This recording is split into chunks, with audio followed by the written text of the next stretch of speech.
Aí amanhã sua mãe te retira da instituição, você vai pra casa. E se eu não aceitar? Aí o processo prossegue. Filha, pelo amor de Deus, tu vai matar tua mãe. Aí o processo prossegue. Aí eu volto pra lá? Volta pra lá. Eu não aceito. Não. Por quê? Voltar pra casa é pior. Imagine uma mãe desesperada, implorando pelo perdão de sua própria filha no tribunal. Agora, imagine essa filha, implacável, desafiando a juíza sem demonstrar nenhum remorso. Bom, foi exatamente isso que aconteceu nesse julgamento. É pior do que ficar internada? Sim, senhora.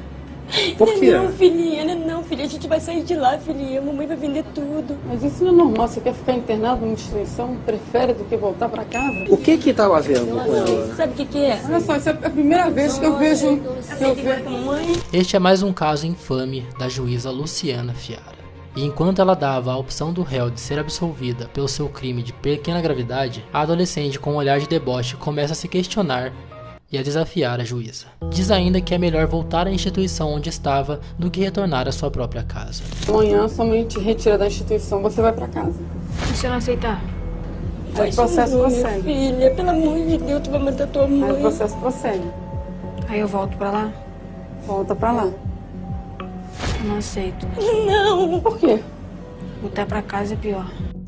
Mas o que leva uma família a chegar a esse ponto de ruptura? Como a justiça lida com situações tão extremas e emocionalmente carregadas? É o que vamos descobrir agora.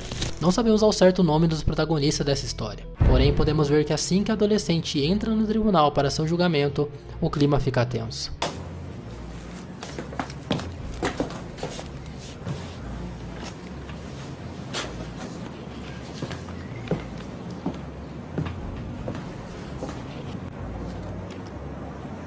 Podemos notar que o clima ali não era dos melhores. Agora, a promotora começa a questionar a adolescente sobre o crime que ela teria cometido. Um pequeno furto, não sendo especificado onde teria ocorrido o crime. A jovem, com um olhar tremendamente arrogante e em tom de afronta, responde à promotora que sim, havia cometido o delito. É verdade que você furtou no dia 9 de fevereiro de 2006? Sim, senhora. Pelo que consta dos autos, você admitiu, né? Sim. Mas a gente verificou aqui que a sua primeira passagem, o ato não foi de maior gravidade, você tem família, sua mãe está aqui te acompanhando.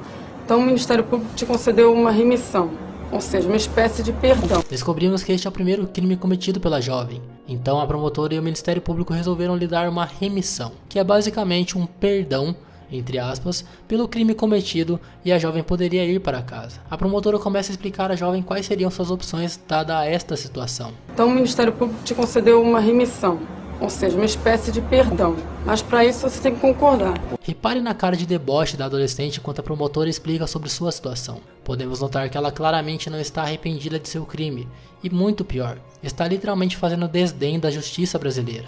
Um advogado então interrompe a promotora para poder explicar melhor para a jovem o que estaria acontecendo, e como funcionaria sua remissão caso ela aceitasse. Porque o que acontece? O Ministério Público tem essa prerrogativa de poder conceder remissão. O que é isso? É um perdão. Como o ato que você praticou foi um ato de baixa gravidade, o promotor diz, olha, eu vou lhe perdoar por esse fato, mas vai lhe dizer para você não fazer isso de novo, porque se você fizer isso de novo, você pode sofrer uma medida mais grave. Mas você também tem a seguinte opção, o processo pode prosseguir, né? Então, o que a doutora promotora queria saber é o seguinte, é se você realmente aceita esse perdão, concorda, ou se você prefere que o processo prossiga? Enquanto o advogado continua falando, podemos reparar que a juíza Luciana está inquieta, e mais à frente iremos entender o motivo para isso. É dado então à jovem duas opções.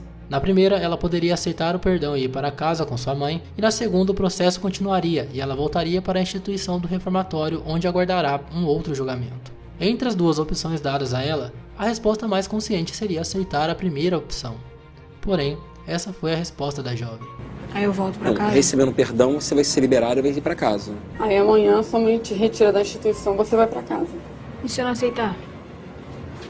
Aí o processo prossegue. Filha, pelo amor de Deus, tu vai matar tua mãe. Aí o processo prossegue. Aí eu volto pra lá? Volta pra lá. Eu não aceito.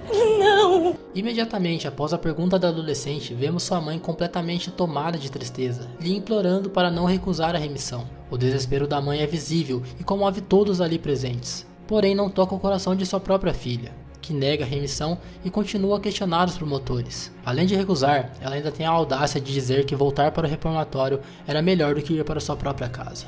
O que faz sua mãe entrar em desespero, chorando e dizendo até mesmo que iria morrer ali. Uma situação lamentável vindo de uma filha que nega e rejeita o amor de sua própria mãe. Eu não aceito. Não! Por quê? Voltar pra casa é pior. Não, senhora. Eu vou morrer aqui dentro. É pior do que ficar internada? Sim, senhora. Por quê? Não, filhinha, não, filha. A gente vai sair de lá, filhinha. A mamãe vai vender tudo. A adolescente é questionada então do porquê que voltar para sua casa seria pior que ir para o reformatório. A pobre mãe chega a dizer que venderia tudo que elas tinham para saírem de sua casa, representando um amor incondicional por sua filha, que mesmo assim continua rejeitando e partindo o coração de sua mãe no tribunal. Qual o problema da sua mãe? A gente quer te ouvir. Problema nenhum, eu não tenho problema nenhum, não. Minha mãe não fez nada, não. Eu que faço com ela. Eu humilho muito minha mãe. Vocês brigam muito? A gente briga muito por causa da minha vida, do meu jeito de ser. Ela não gosta, não. Por isso que eu prefiro não voltar. Mesmo admitindo que a culpa de sua relação com sua mãe ser bem complicada seja dela, a jovem continua com sua arrogância e deboche na frente de todos ali, que já não aguentam mais toda essa situação. Mas isso não é normal. Você quer ficar internado numa instituição? Prefere do que voltar pra casa? O que que tava vendo com ela? Sabe o que que é? Olha só, essa é a primeira vez que eu vejo... Mãe, Não, deixa sua mãe falar que ela tem. Fala É. pra ela o que que tá acontecendo. sabe o que que é? Em um momento, a promotora indignada diz à jovem que aquilo não era normal. Ninguém em sã consciência escolheria ir para o reformatório, ao invés de voltar para sua própria casa. Enquanto isso, a juíza Luciana Fiara está cada vez mais impaciente e inquieta, apenas observando toda essa situação sem dizer uma única palavra. Ao fundo, podemos notar o som de choro de uma mãe desesperada, tentando ajudar sua filha da maneira que pode. Nisso, todos começam a se questionar do porquê a jovem continua insistindo em recusar a remissão. A mãe começa a explicar então o que acontece dentro de casa. Conta que ela é sua única filha, e que por conta de seu trabalho e rotina estressante, elas acabam brigando muito. O que que tá acontecendo? Sabe o que que é? Eu não só tenho ela, eu tenho duas. Eu sou mãe e sou pai ao mesmo tempo, e tenho um neto também. Só que a gente briga muito, por eu ser... trabalhar, botar comida dentro de casa, a responsabilidade dela e da outra. Então é muita função em cima dentro de mim, sozinha. Então eu tento fazer o papel da mãe e o papel do pai. Dar carinho, dar amor e dar corrigir. Então aí a gente não se dá muito assim, a gente briga assim, debater. Brigar com mãe, isso não é... Quem não briga com mãe?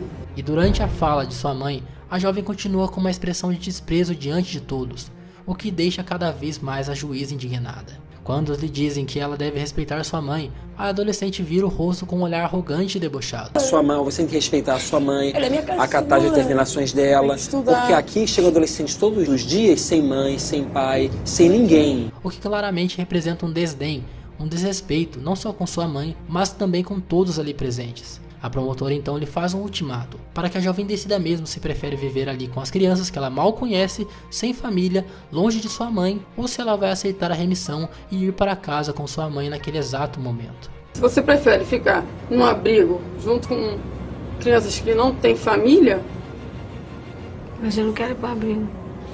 bom, é só a única opção. Ou você vai para um abrigo, ou você volta para casa com esse perdão, matrícula escolar e é divertida.